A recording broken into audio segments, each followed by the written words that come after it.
रामायण भारतीय मनीषा का अद्भुत ग्रंथ है।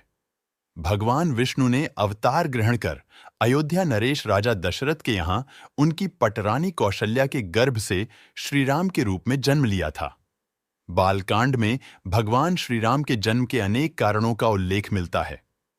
इनमें नारद के शाप से लेकर भगवान विष्णु के द्वारपालों की कथाएं हैं। रामायण में राम कथा जैसे जैसे आगे बढ़ती है, घटना विशेष के पीछे कोई न कोई अंतर्कथा जुड़ी हुई है। अयोध्या कांड में श्री राम वन गमन के प्रसंग में श्री राम, लक्ष्मण और सीता 14 वर्ष के वनवास के लिए अयोध्या से निकलकर निषादराज के साथ गंगा नदी के किनारे पहुंचते हैं, जहां उन्हें केवट मिलता है। हिंदुत्व सुविचार चैनल में आपका स्वागत है। अगर वीडियो अच्छी लगे तो चैनल को सब्सक्राइब करके वीडियो को लाइक करना ना भूलें, क्योंकि आपका एक लाइक हमें बहुत ज्यादा मोटिवेट करता है।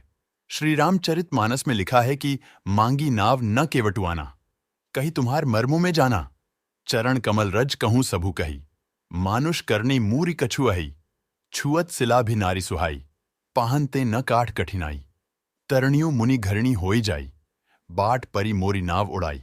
श्री राम गंगा पार करने के लिए केवट से नाव मांगते हैं, लेकिन केवट नाव लेकर नहीं आता। वह श्री राम से कहता है कि मैंने तुम्हारा भेद जान लिया है। सभी लोग कहते हैं कि तुम्हारे पैरों की धूल से एक पत्थर से सुंदर स्त्री बन गई थी। मेरी नाव तो लकड़ी की है, कहीं इस नाव पर तुम्हारे पैर पड़ते ही यह भी स्त्री बन गई तो मैं लुट जाऊंगा। यही नाव मेरे परिवार का भरण पोषण करती है।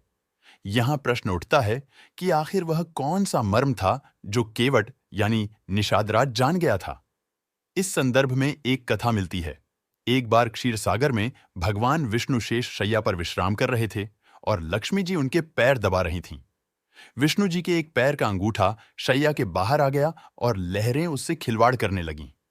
क्षीर सागर के एक कछुए ने इस दृश्य को देखा और मन में यह विचार करा कि मैं यदि भगवान विष्णु के अंगूठे को अपनी जिह्वा से स्पर्श कर लूं तो मेरा मोक्ष हो जाएगा।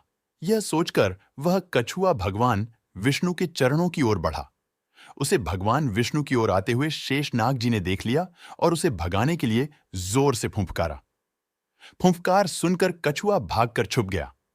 कुछ समय पश्चात जब शेष जी का ध्यान हट गया तो उसने पुनः प्रयास किया। इस बार लक्ष्मी देवी की दृष्टि उस पर पड़ गई और उन्होंने उसे भगा दिया।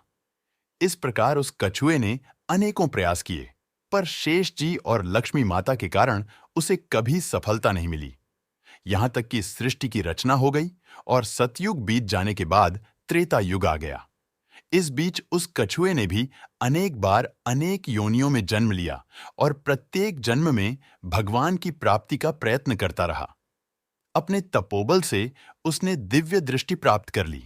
कछुए को पता था कि त्रेता युग में वही क्षीर सागर में शयन करने वाले विष्णु राम का, वही शेष जी लक्ष्मण का और वही लक्ष्मी देवी सीता के रूप में अवतरित होंगे तथा वनवास के समय उन्हें गंगा पार उतरने की आवश्यकता पड़ेगी।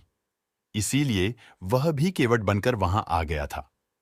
एक युग से भी अधिक काल तक भगवान का चिंतन करने के कारण उसने प्रभु के सारे मर्म जान लिए थे। इसीलिए उसने श्री राम से यह कहा था कि मैं आपका मर्म जानता हूं। मानसकार गोस्वामी तुलसीदास जी भी इस तथ्य को जानते थे, इसलिए अपनी चौपाई में केवट के मुख से कहलवाया, कहे तुम्हार मर्मू मैं जाना। केवल इतना ही नहीं, इस बार केवट इस अवसर को किसी भी प्रकार हाथ से जाने नहीं देना चाहता था। उसे याद था कि शेषनाग क्रोध करके फुंफकारते थे और मैं डर जाता था।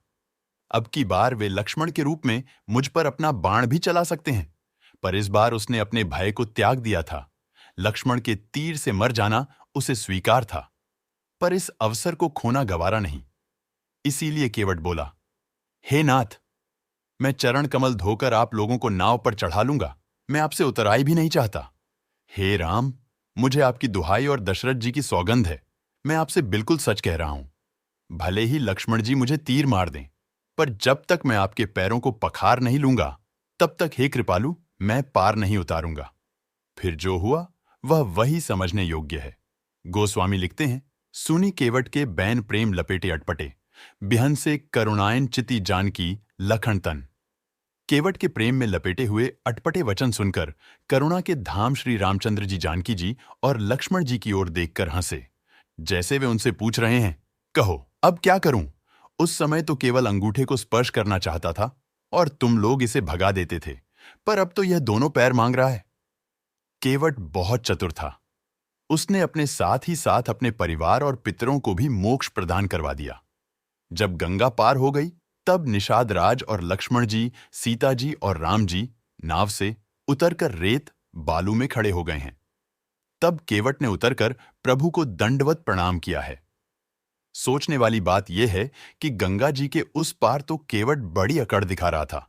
जैसा कि गोस्वामी तुलसीदास जी ने लिखा है, एक बार जिनका नाम स्मरण करते ही मनुष्य भवसागर से पार उतर जाते हैं और जिन्होंने वामन अवतार में संसार को 3 पग से भी छोटा कर दिया था, अर्थात 2 ही पग में त्रिलोकी को नाप लिया था, वही कृपालु श्री रामचंद्र जी गंगा पार उतरने के लिए केवट का निहोरा कर रहे हैं। लेकिन गंगा जी के इस पार आकर केवट द्वारा भगवान राम को दंडवत प्रणाम करने का कारण यह था कि गंगा जी के उस पार केवट ने प्रभु के चरण नहीं पकड़े, धोए थे, इसलिए वह अकड़ दिखा रहा था। लेकिन जब प्रभु के चरण पकड़ धोकर केवट गंगा जी के इस पार आया, तो उसे यह एहसास हो गया कि अब अकड़ने से नहीं, बल्कि अब तो चरण पकड़कर रखने से ही काम चलेगा। केवट कहता है कि मैंने बहुत समय तक मजदूरी की, विधाता ने आज बहुत अच्छी मजदूरी दे दी। आपकी कृपा से अब मुझे कुछ नहीं चाहिए। फिर भी आप यदि मुझे कुछ देने की बात कहते ही हैं तो फिरती बार आप मुझे जो कुछ देंगे वह प्रसाद मैं सिर चढ़ा कर लूंगा।